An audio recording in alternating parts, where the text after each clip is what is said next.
Y'all, it's me, Gabby from In My Fit Mom Era and Lopez Creations. I am in my new office, craft room area.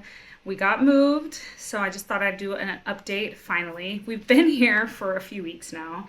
We moved almost a month, actually. We moved July 22nd, 21st. Yeah, it got moved up. And we've just been kind of settling in. The kids have started school again as of last week. My 4-year-old will start pre-K this week. And yeah, so I thought I'd come in with an update. Yesterday was my goal date for myself to get to 150. And let's just say that didn't happen. So, to backtrack, a couple weeks ago, I decided to move from keto to low calorie deficit. I figured that was probably a lot more sustainable for me in the long run. And that way, I could also work on building muscle with the higher protein, which is still, keto is still high protein, but more focused on fat for fullness. But anyways, I decided to shift over after seeing a lot of people have success with it, as well as be able to eat, a lot more of a variety of food. And so I was like, okay, let's do it.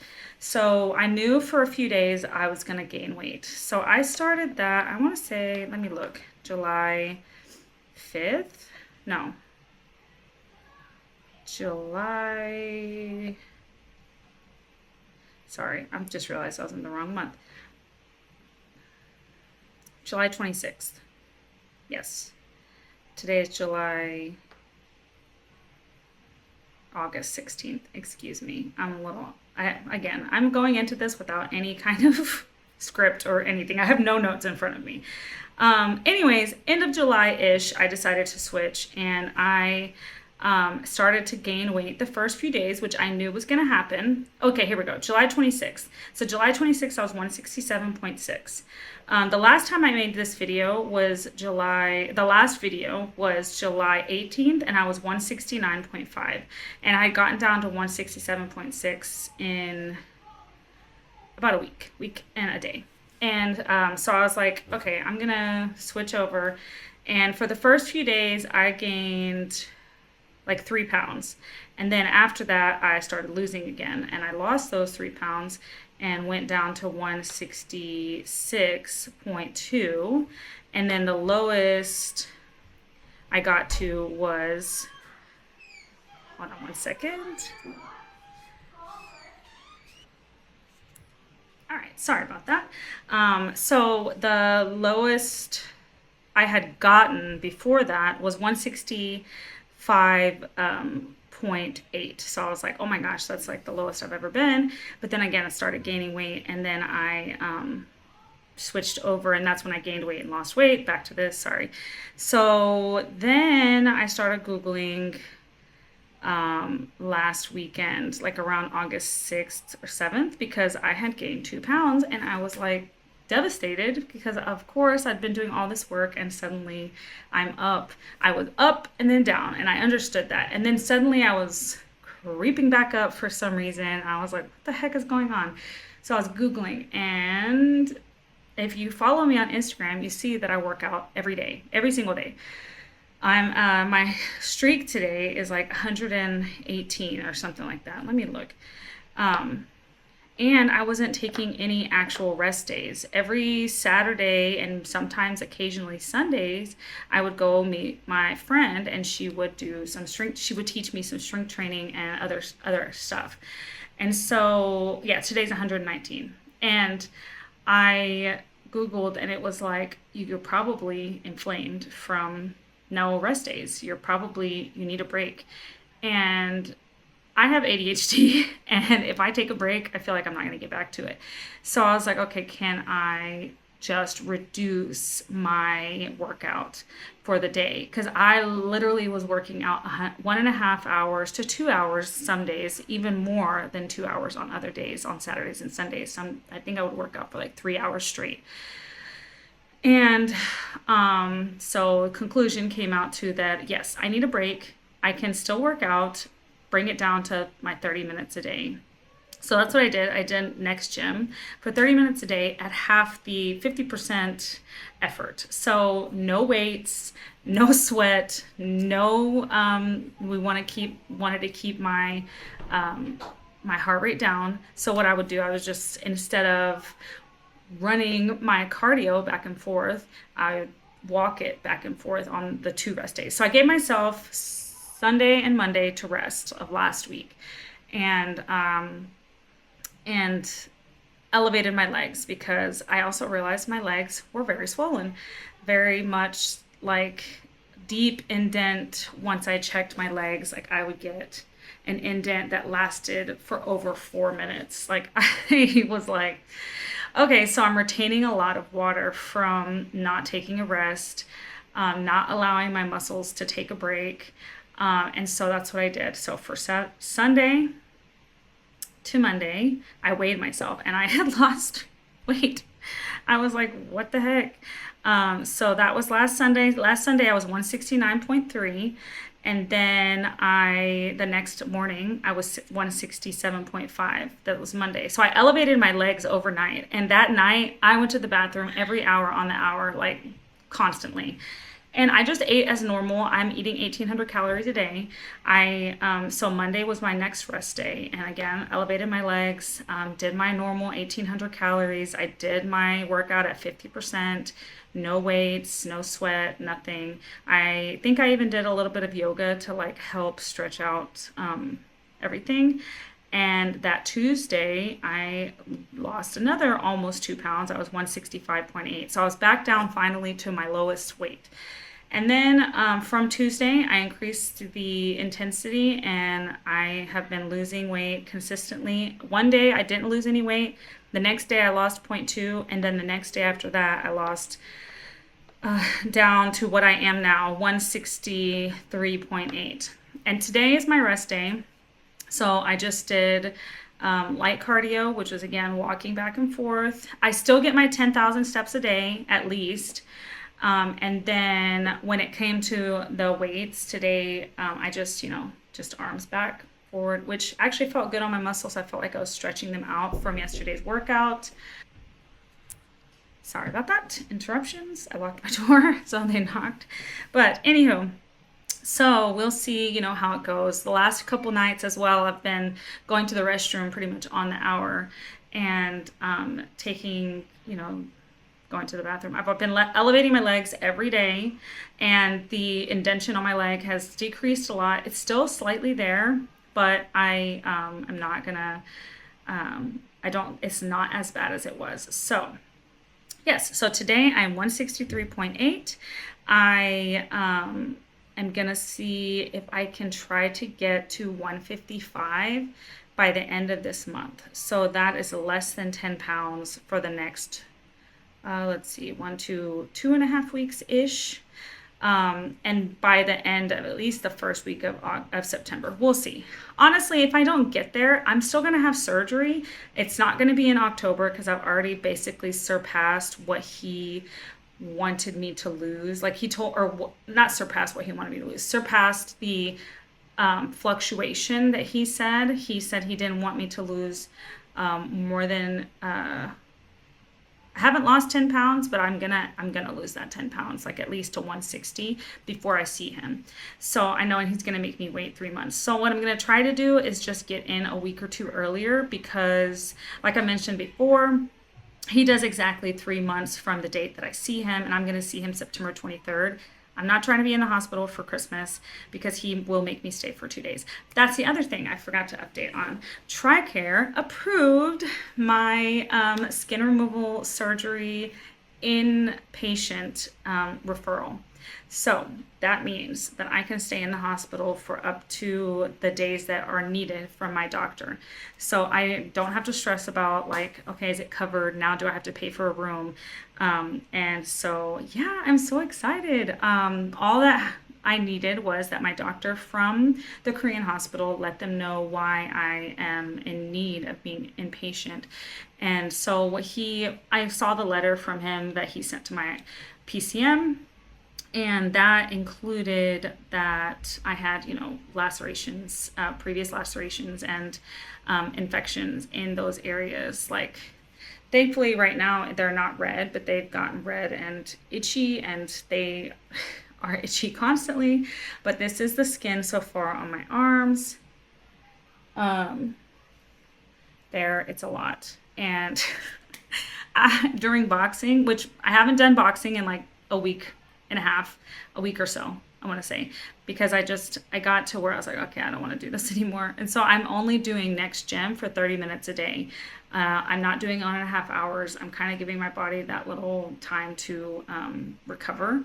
But yeah, I used to, the skin would hit me in the face, like with how extreme my boxing motions were.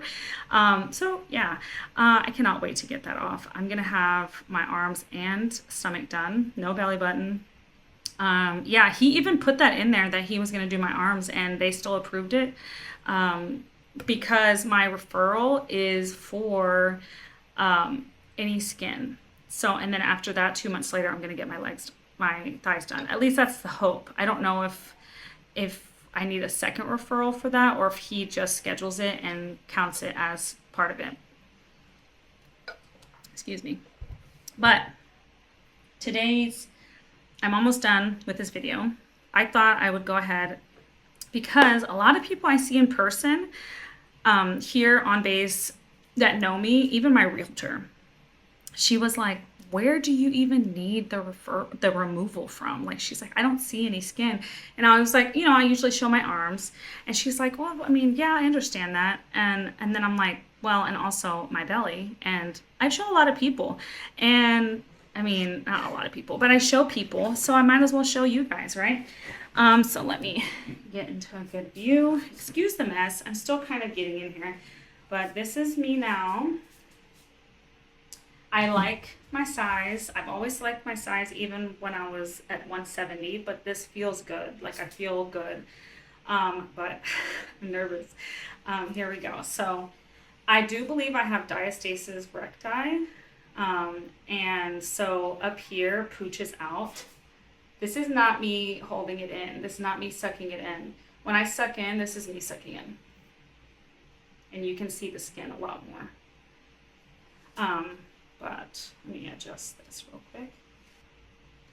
Excuse if you hear my children. Hopefully not. Okay, I'm adjusted. Okay, so here's my stomach. Here's my stomach. Here are my sides. Not gonna. My back doesn't really need it, but I know that when he does the surgery, it's gonna pull and everything. But here it is. My pelvis is down here. My pubis is down there. So this is, let me take a relaxing breath.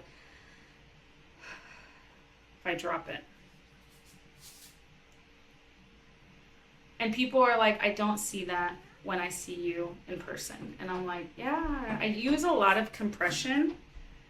A lot of compression. Hold on, buddy. Sorry, that's my 2-year-old. And then this is me sucking in.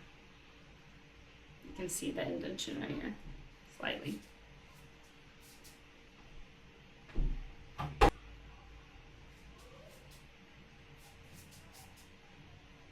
relaxed. And then let's watch the magic happen of the compression. You can still see it.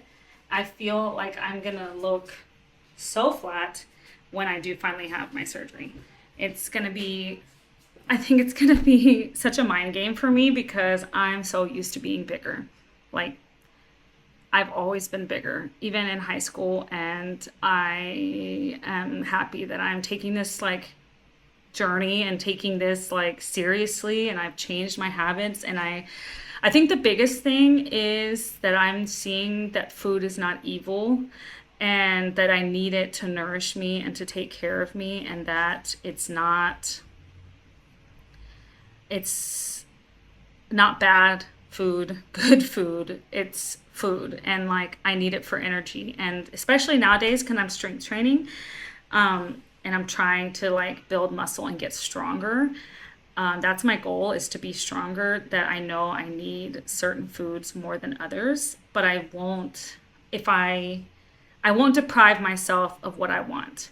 So I just, right now with the low calorie deficit, I just plan my days before, like the night before.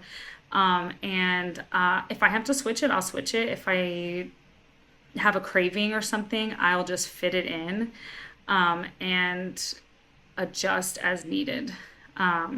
So yeah, I feel like it's been really good for me. When I finally get into maintenance, I think that's going to be the problem that I have. Not problem. I think that's going to be a little bit of a struggle, because I'm not going to be used to not losing weight. I've literally been losing weight since I was a child, and I'm 37. I'm going to be 38 next month. And I'm like, my God, like, I'm still going to be working out. I'm still going to be trying to get stronger. I'm still going to be doing all those things, especially because, like, my kids see me and they ask me, like, oh, why are you doing this? They don't ask me like, oh, are you trying to be less fat? Because I've never taught my children that word as that, you know what I mean? And so they know that I'm trying to get stronger and I'm trying to get faster, and they know that I'm trying to keep up with them. And that's my main goal. And they are the reason that I'm doing this. Them, and for myself, I want to live longer. I want to be able to do things for myself longer. And I know that once I get the skin off, I'll also feel better about myself, and push myself to continue, because I feel like some days when I'm doing exercises, the skin gets in the way, and like, it's so frustrating. But the good thing is that I know that the end goal is there. I know that I'm going to get this surgery, and I know that it's not like, oh, if I get the surgery. It's like, no, I'm getting the surgery. I'm very happy that Tricare is covering it and helping me to move to the next, stage. So anywho, if you have any questions about what I did with Tricare, it's super easy. I literally just went to my PCM and I was like, hey, my skin folds are causing irritations in my belly button, in my thighs, in my arms, and he just put it in as needing a referral to see a plastic surgeon. And the first referral at first got pushed back because there wasn't enough information. So make sure that your PCM does the correct paperwork. But he just went back through and did it right again. And then the second referral got approved, and actually it was approved under assess and treat. So once I talked to Tricare, they said that assess and treat means they are allowed to do surgery. They just will obviously show them tell them after the surgery what was done and stuff, and that's how they get paid. But hold on, baby, almost done. Sorry. I have 5 kids, and the last one is very attached to me, but it's okay. Give me 1 minute. And anyways, so then when I had to get, and I know I probably already said this at the beginning of the video, but once I had to get the inpatient stuff done, they just, okay, sorry, to recap. When I needed the inpatient referral, he just put in there that I was a bariatric patient because I have had 2 previous weight loss surgeries. And because of that, he requires me to stay in due to needing fluids and to watch my nutrition. I don't know. There was something on there about that. And so that's what he put in, and that's what got approved. So if anybody has any more questions or anything, I'm happy to share and answer. So message down below. If you like watching this journey that I'm going on, I'll definitely be updating again probably next week just to see how this week goes, because I feel like last week was full of losing weight from the water weight. He's trying to close the door. But I feel like last week was weight loss from the water weight of me having kept it on from the inflammation.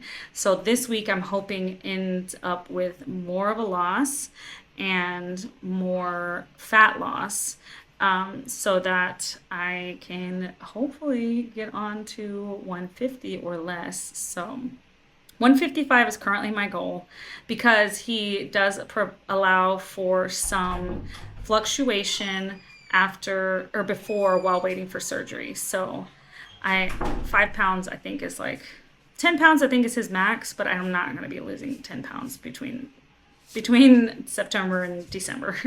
I'm going to try to keep maintenance. So anywho, thanks for watching. Come back and check out my updates. Also, go follow me on Instagram. Excuse my son. Go follow me on Instagram because I post daily when I work out, what I do for my workouts. Sometimes I'll post videos of me working out as well as what I eat in a day on my low calorie deficit. So thanks for watching. Bye.